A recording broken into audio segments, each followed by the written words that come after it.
अच्छा।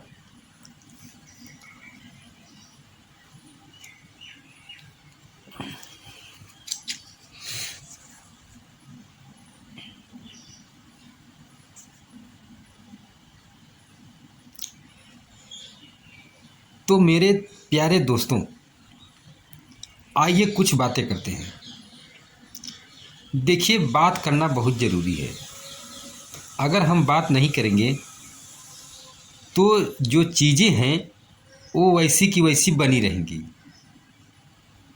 और हमारा या हम सभी का टाइम जो है सिर्फ और सिर्फ फालतू में वेस्ट होगा। तो आइए कुछ बातें करते हैं, कुछ जानकारी बढ़ाते हैं, कुछ समझने की कोशिश करते हैं ताकि आसान हो जाए आगे का रास्ता। तो दोस्तों, आपने देखा होगा कई तरह के खेल होते हैं। खेल वैसे तो लाइफ में कई तरह की जिम्मेदारियां भी एक तरह की खेल हैं जिसमें हमें उतर के खेलना पड़ता है। लेकिन चलो अभी एग्जाम्पल ले लीजिए किसी खेल का, किसी प्ले का। जैसे कोई भी खेल ले लो, कोई भी गेम कह लो। क्रिकेट हो सकता है, फुटबॉल हो सकता है, वॉलीबॉल हो सकता है, मतलब कुछ भी हो सकता है। इस तरह का खेल, कबड्डी हो सकता है। तो दो तरह की बातें आती हैं। एक तो वो जो लोग जाके उसके अंदर खेलते हैं, दूसरी वो जिसमें लोग खेलते नहीं हैं बल्कि बाहर से देखते हैं, या थर्ड एम्पायर की तरह सोचो कि जो देखता है कि क्या चल रहा है। तो ये एग्जाम्पल एक खेल का था। लेकिन अगर दुनियादारी की बात करें तो हमेशा आपको खेलने की ज़रूरत नहीं पड़ती। आपको दुनियादारी सीखने की ज़रूरत पड़ती है, समझने की, देखने की ज़रूरत पड़ती है, बिल्कुल थर्ड एम्पायर की तरह या दर्शक की तरह, ताकि समझ सको कि क्या चल रहा है, कैसे चल रहा है। क्योंकि ये हमारे लाइफ में बहुत ज़्यादा मैटर करता है, बहुत ज़्यादा मायने रखता है हमारे डिसीजंस के लिए, या हमें क्या करना है, कब करना है, कैसे करना है, इसके लिए।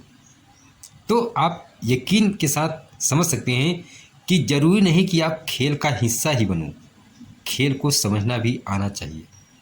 तो अब मैंने थोड़ा सा गोल गोल घुमा कर जलेबी जैसी कुछ बात यहाँ पर रखी जिसका कुछ अर्थ निकल कर डायरेक्ट नहीं आ रहा है। तो चलिए किसी अर्थ की तरफ चलते हैं, मतलब किसी उसके एक व्याख्या की तरफ, उसका जो असली मतलब है उसकी तरफ चलते हैं। जैसे एक एग्जांपल ले लेते हैं मार्केटिंग का। हम कुछ परचेस करते हैं, ऑनलाइन परचेस करें या फिजिकली जाकर किसी शॉप से, किसी दुकान से परचेस करें, तो उस तरह की बातें ले लेते हैं हम। आप देखते हो कि लोग बिजनेस करते हैं, अब हम खरीदारी करते हैं। कहीं ना कहीं हम भी कोई बिजनेस कर रहे होते हैं, हमारे भी अपने कस्टमर होते हैं, वहाँ पर हम खुद भी बेनिफिट ले रहे होते हैं। लेकिन ज़्यादातर हम मार्केटिंग करते हैं, तो हम ज़्यादातर क्या करते हैं, पैसे कहीं ना कहीं दे रहे होते हैं लोगों को, क्योंकि ज़रूरत है, मार्केटिंग तो करनी पड़ेगी।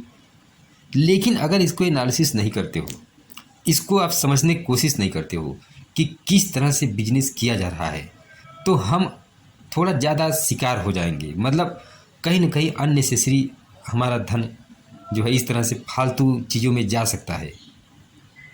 तो आप कह सकते हैं कि सिर्फ ज़रूरी नहीं कि आप उसका हिस्सा बनो और खूब खरीदारी करके एंजॉय करने में ही इंटरेस्ट रखो, बल्कि उसको समझने में भी इंटरेस्ट रखना बेहद ज़रूरी है। आज की डेट में यूट्यूब पर कई तरह के लोग अवेलेबल हैं जो बहुत तरह की बातें बेच रहे हैं, क्योंकि उनका वहाँ से भी फ़ायदा हो रहा है। हम यहाँ पर डायरेक्ट पैसे नहीं दे रहे हैं, लेकिन अब उनकी बातों में फंसे हुए हैं। हम कहीं न कहीं उनके ज़रिए कंट्रोल हो रहे हैं। यानी हमारी लाइफ की जो स्ट्रेटजी है, जिस तरह से हमने ट्रेंड बना लिए है, बहुत तरह की आदतें, बहुत तरीके की चीज़ें जो हम करते हैं जनरली, तो उसका रिमोट कंट्रोल कहीं न कहीं किसी और के हाथ में है। हमारी अपनी खुद की समझदारी मैनिपुलेट होती चली जा रही है और हम दूसरे के कहने पर कहीं न कहीं चल रहे हैं, ऐसी आदत बना ली है। तो दोस्तों, जो मैंने कहा कि क्या हम किसी खेल का हिस्सा बन चुके हैं, तो हाँ, ऐसा है। पर इसमें डरने की ज़रूरत नहीं है, क्योंकि इससे निकलना कोई मुश्किल काम नहीं है, ये आसान है। कैसे?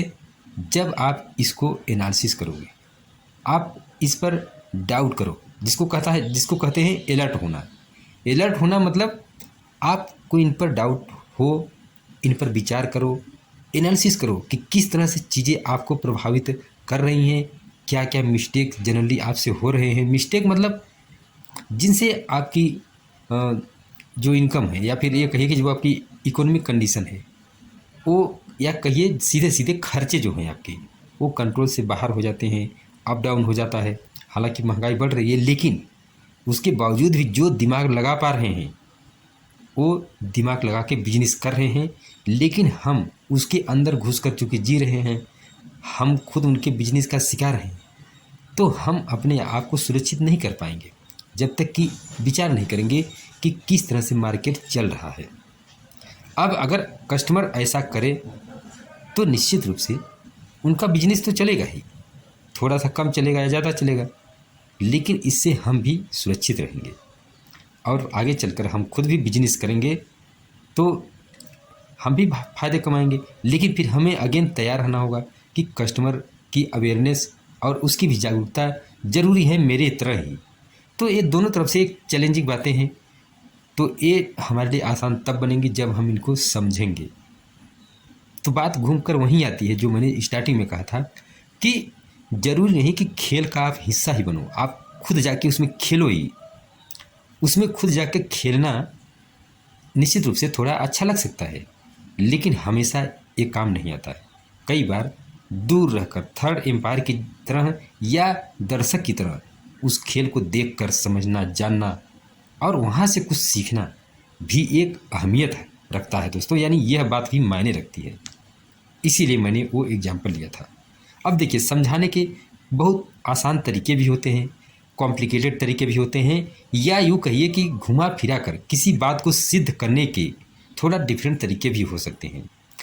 इसको एक लाइन में भी कहा जा सकता था शायद, या 2-3 लाइन में कहा जा सकता था, लेकिन फिर से ये बात वहीं हो जाती कि आप एक इधर से सुनते और इधर से निकल जाता, यानी एक तरफ से सुने दूसरी तरफ से वो निकल गया। कहने मतलब वो आपके जहन में उतर नहीं पाया। फिर भी इसमें भी ऐसी कोई बात नहीं कि इसको आप मानिए। किसी मुद्दे पर, किसी भी एक टॉपिक पर कई तरह की बातें आपको देखने को मिल सकती हैं आज की डेट में, तो आप उसको एनालिसिस करिए, फिर उस पर काम करिए।